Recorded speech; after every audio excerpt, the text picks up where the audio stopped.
అర్హులైన ప్రతి ఒక్కరికి ప్రభుత్వం తరపున స్థలాలు అందిస్తామని మంత్రి పొంగిలేటి శ్రీనివాసరెడ్డి హామీ ఇచ్చారు. ఖమ్మం రూరల్ మండలంలో పర్యటించిన ఆయన ప్రజల సమస్యల గురించి తెలుసుకున్నారు. ఇందిరమ్మ రాజ్యం కావాలని తెలంగాణ ప్రజలు ప్రజా ప్రభుత్వాన్ని తెచ్చుకున్నారన్నారు. పేదల ప్రభుత్వం ప్రజలు కోరిన కోరికల్లో అన్నింటినీ నెరవేర్చడానికి కృషి చేస్తానని ఆయన పేర్కొన్నారు. గత బీఆర్ఎస్ ప్రభుత్వంలో పేదవారి కలలుగానే మిగిలాయని ఆయన విమర్శించారు.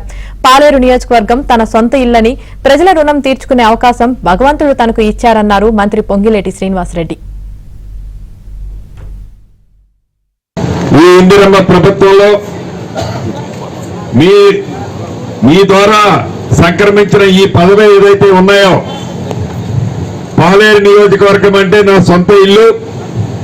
ఈ పాలేరు నియోజకవర్గ ప్రజలకు తప్పకుండా రుణం తీర్చుకునే అవకాశం మీ రూపంలో భగవంతుడు నాకు ఇచ్చాడు. కాబట్టి మౌలిక వసతులకు సంబంధించి ఏదైతే రోడ్లన్నీ ఇరుకున్నాయని చెప్తున్నారు, ఇరుకున్న రోడ్లకి ఆ పక్కనున్న వాళ్ళు స్థలం ఇవ్వగలిగితే తప్పకుండా యుద్ధ ప్రాతిపదిక మీద రోడ్లు వెడల్పు చేయడానికి ప్రభుత్వ పక్షాన ఏ రకమైన ఇబ్బంది లేదు.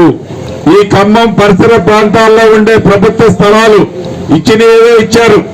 ఇవ్వగా మిగిలిన ఆస్తులన్నిటినీ ప్రభుత్వ పక్షాన పక్కాగా బయటికి తీపిస్తా, వాటి చుట్టూ ప్రారీలు కట్టిస్తా, అవసరమైనంత వరకు పేదవాడికి కూడా పంచే దాంట్లో ఈ ప్రభుత్వం ముందంజలో ఉందని కూడా మీకు తెలియజేస్తున్నాను.